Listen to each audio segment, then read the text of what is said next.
Hi everyone, it's Carolyn Sander from Care Bear Stamps. That's CAREBEAR stamps.com. I'm here today with the Creating Kindness design team, and we're having another Around the World blog hop today. Today's blog hop is featuring texture and different ways you can add texture to your cards or projects. And there's a video hop component and a blog hop component today, so make sure you check out both. I'm pretty sure one of the hot items today in the blog hop will be this embossing paste from Stampin'. This is a new product that Stampin' released with their annual catalog on June 1st, and it is super awesome, super easy to use. I'm going to show you today how to use this stuff. As well, I'm going to show you a neat technique that I sort of figured out on my own. I watercolored over the embossing paste. This is what you're going to have after you create your background, and I will show you how to do that. After you're done creating that background, we're going to watercolor it and then spritz it with ink to create a graffiti look. I saw this brick wall and I was like, what can I do with that? I want to brighten that up. How can I brighten that up? And I was like, duh, graffiti. Not that graffiti's good, but graffiti's colorful, and I wanted colorful for today. So yeah, I will first start off by showing you how to do the first step here, which is using the embossing paste. These,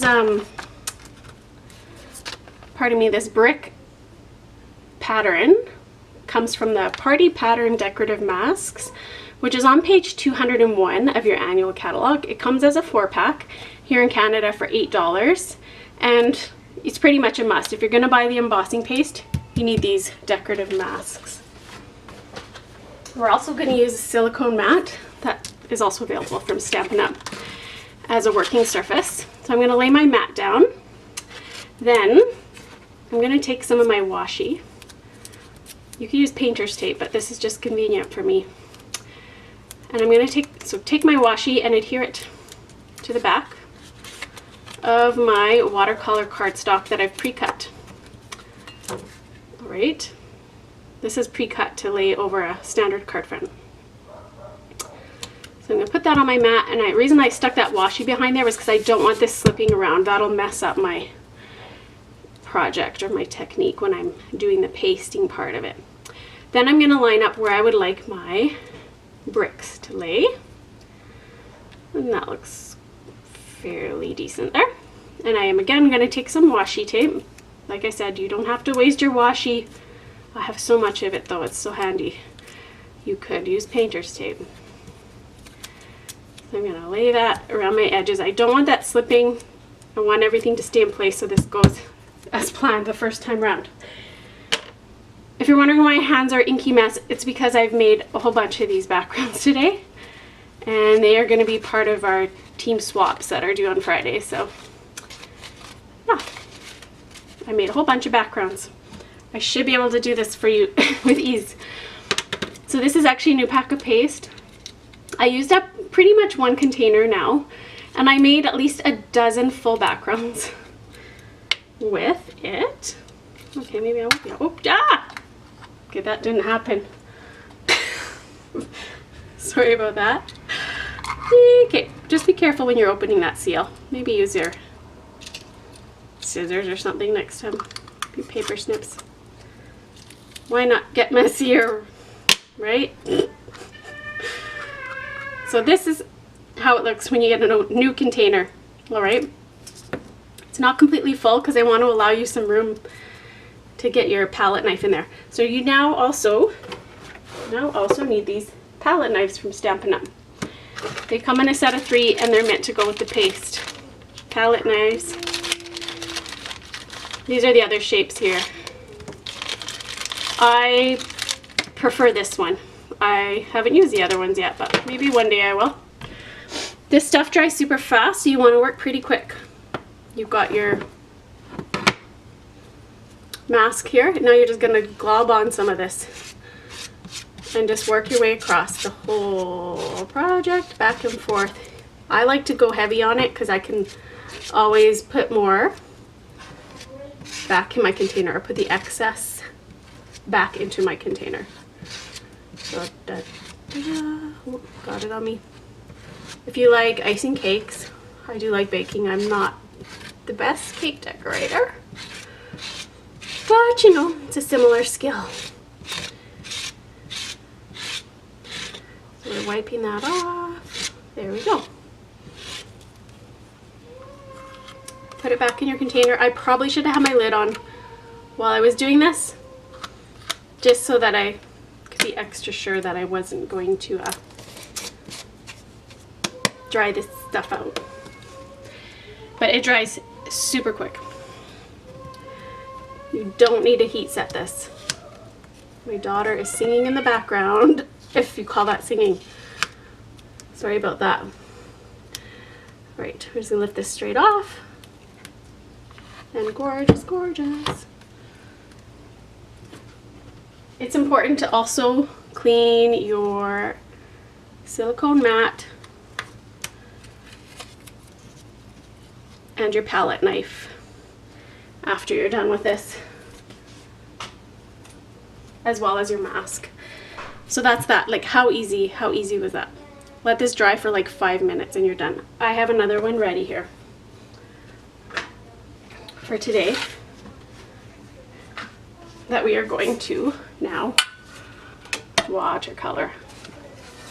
Move these out of the way. Watercolor to get this pretty funky background here. Okay, so for the watercoloring step, I've decided to use my aqua painter. I'm using a cookie sheet here just because everything is combined that way. If you haven't figured it out, I can be quite messy with my inking process here. So the colors I chose to use today for this card were Lemon Lime Twist, which I know is one of my favorites and one of the favorites. Tempting Turquoise, which has been around for a long time, also one of my favorites. Elegant Eggplant, and then Berry Burst, one of our other new colors that I love, love, love. Like, isn't that a gorgeous palette there? Alright, so what we're gonna do, open these up. You can push your ink pad to the surface of your lid before you open it and use this to paint with. But because I'm going pretty heavy with my colors today, I'm going to use my re-inkers. I always purchase a re-inker when I purchase a pad, because then I know my ink pads are going to last for eternity. Maybe not eternity, but as long as my re-inker lasts. So I'm not going to push that one to the lid because I am doing it this way today. And try and go as fast as I can for you here. If you can see that one there. Maybe move this up a little bit, sorry. Okay. Get all these beautiful colors into a small spot. It's a little tricky, but we can do it. Okay. And there we are, the Berry Burst. So, rest is pretty easy. I've got all my colors here. I've got an extra cup of water handy, and also a paper towel for rinsing my brush in between the colors. So I'm taking my aqua painter. These are also available from Stampin' Up and are a must-have for watercoloring. You are going to, I'm going to shoo these over here. Didn't plan this very well, did I? I'm going to shoo these over here and put my cardstock in the middle. Okay, so we're going to first go over the entire piece with water. And that's just so that the colors, once I lay them down, or once I lay the inks down, I should say, they will blend into each other to give us that nice messy look. Nice watercolor graffiti mess that I'm looking for. Okay, so that's there. Next I'm going to take some of my Lemon Lime Twist. I went pretty concentrated with my colors. You could water them down more if you wish. I think this is actually more watered down right now. Probably just because I have my paper more wet. That's not a word, but wetter than I did the last 2 times. Last 10 times. Here we go. Green, rinse in my water, clean on my towel. Blue, and I actually just go straight down. Look at that, how it bleeds. It's so pretty, isn't it not? Whoop, I might went a little too heavy right there. That's okay. It's graffiti. Doesn't have to be perfect, but it's going to be pretty because it's beautiful and colorful. Okay, if you're getting too much, just sort of, I really like the blue and the green, so I try to push the purple out of the way. The pink and the purple kind of blend into each other nice in the end. Pink, if you call Berry Burst pink. I know there's a debate, is Berry Burst pink or is it purple? Who's to say? Pinky purple is what I'm going with. There we go. Ta-da! Okay, now that we've let that piece dry, we're going to go on to the splattering phase of our graffiti art here. We are literally spattering black ink all over your cardstock. Make sure you're protected. I have a glove here. I have a paper pumpkin box that I'm going to lay this in because there's going to be a black spatter mess if I don't. So make sure you've got the proper setup. And take my paper pumpkin box.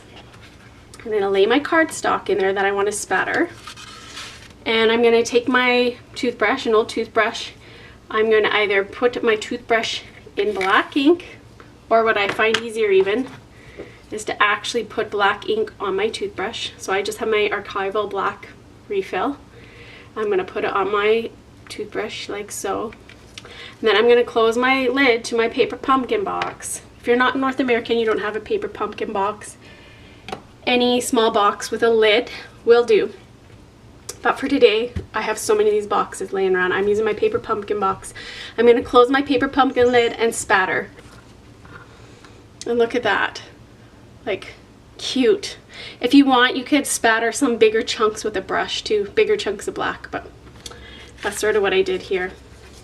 Got some more spatters. But that's it for that nice textured graffiti brick wall background. For the rest of the card, I'll move my stuff out of the way. Take my glove off.